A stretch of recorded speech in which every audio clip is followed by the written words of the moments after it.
slunku po tvári, obracia smetku skalnej stene, keď vymierajú vrchári a nevolníci blahobytu a sladkých rečí podarí, vďační aj sadrovému bytu, že ich pred životom ochráni.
Bolesťou ticho otvorí, keď vesmír vchádza dierou v plote, do ohňa hodíš názory.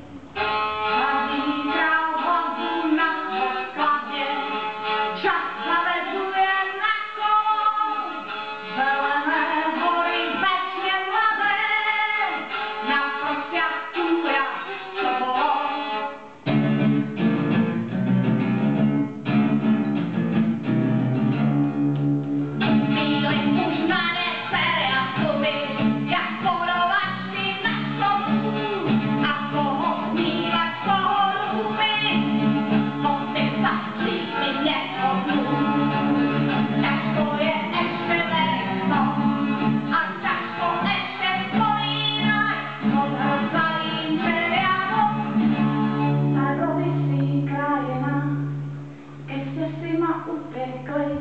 Tak si ma aj vede a potom sami